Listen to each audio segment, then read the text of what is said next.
Steve here with Table Rock Tea Company. This video is about oil sprayers. Now, why does the tea company need an oil sprayer? Well, there are certain types of teas, fragrance for example, or flavored teas that require oil. So Jasmine, that's a fragrance tea. You may use jasmine petals, but you may also add some kind of essential oil of jasmine, that kind of thing. Bergamot is used for Earl Grey. So those of you who are fans of Earl Grey, that's black tea with bergamot oil spritzed on it. And so you have to find out a way to get that oil in an even layer so that everything tastes the same from cup to cup. So we need oil sprayers. The problem is that we are a mid-sized company. So we are not a small mom and pop shop that's operating out of their home kitchen. And at the same time, we're not Lipton or Celestial Seasonings where they're doing gallons in these big industrial sprayers and all of that. So we need high quality, but lower volume. And that's a really difficult space to find stuff that works. So this video is a bit of a show and tell.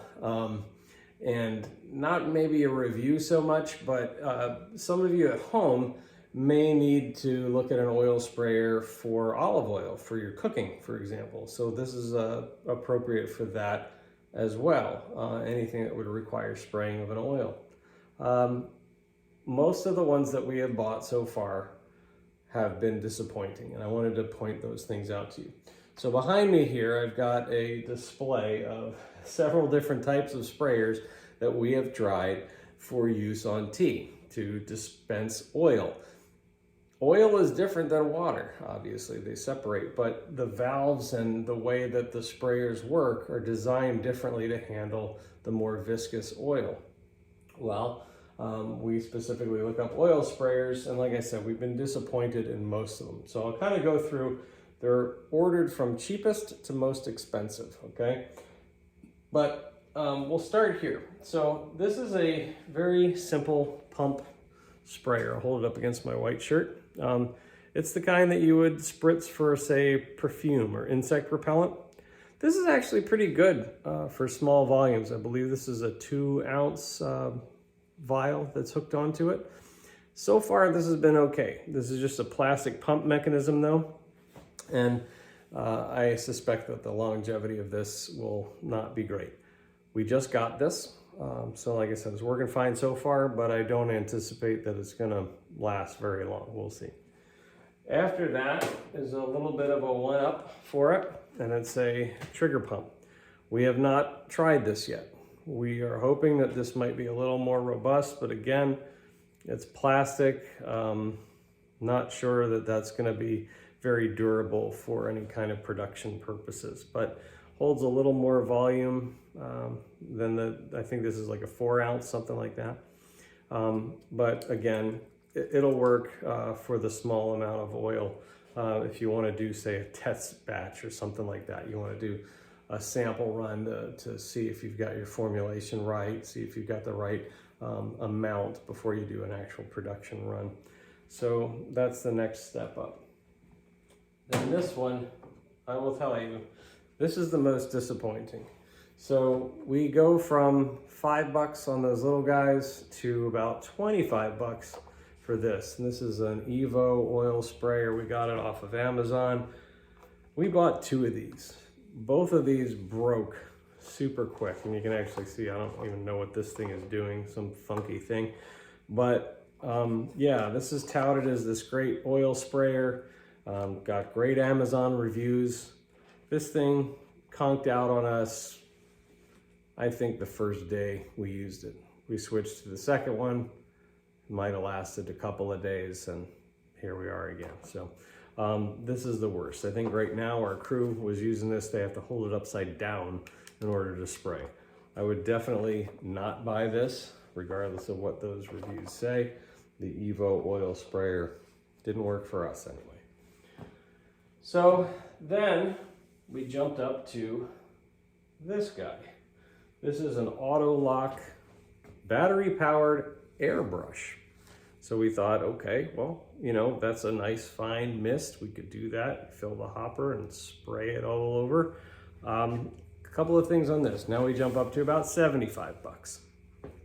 Again, I would not recommend it. It is nice that it's all self-contained. That's important.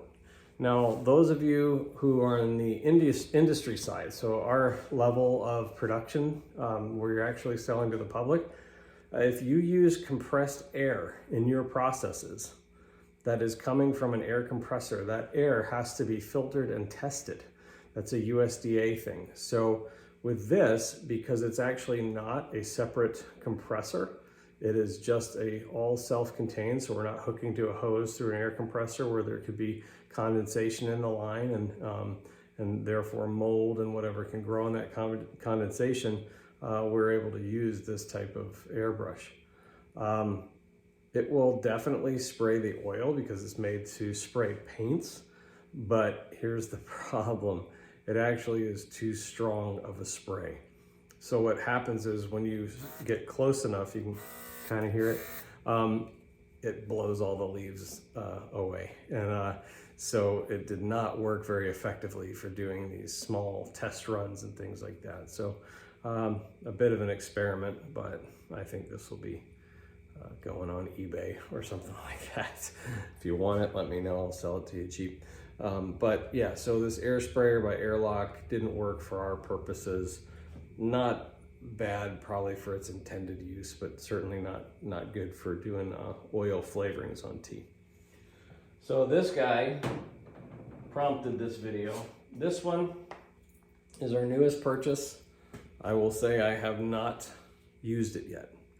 All right, this is a Aerofog. It's AIRO. I'll show you right here. Aerofog. And this is their mini aerosol. The aerosol part means that this tip is the aerosol tip. They have another industrial tip. Now the intended purpose of this is for the pest control industry.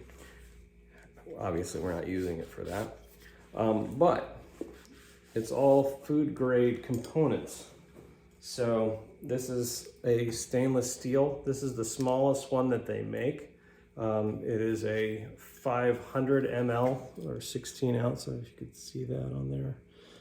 Yeah, so 500 ml, and you fill it to the line, and then this chamber is for compressing the air. It's all manual, really high quality parts in it.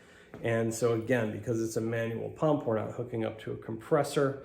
We're really hoping that this is going to do the trick for our bigger production runs. So we'll probably end up doing a combination with one of the little ones for the tests, and then this one for the actual production runs for our thing. It also has a pressure gauge here, which is really nice.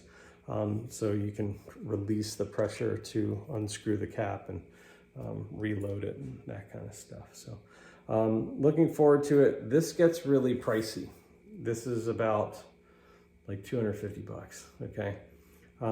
Obviously we don't mind spending money if we can get the right thing. So I'm really hoping this is the right thing.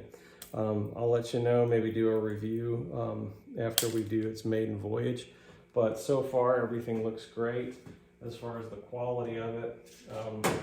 Comes with a bunch of extras like just extra seals and O-rings and all that good stuff. It also comes with a longer extension wand if you need that. Like I said, it was made for the pest control industry, so it's for getting into cracks and things.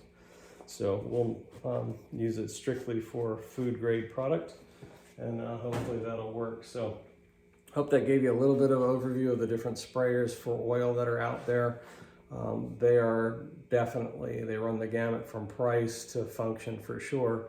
So far what it seems like is the real cheap ones do the job and the real expensive ones will do the job. But in that middle ground, I think you're in for a lot of failures. So hopefully you'll learn from some of our mistakes. I'll let you know, I'll do a review on that Aerofog once we use it for a bigger run. And I hope you learned a little bit of something. So thanks for watching. Stay tuned to see what else is brewing here at Table Rock Tea Company.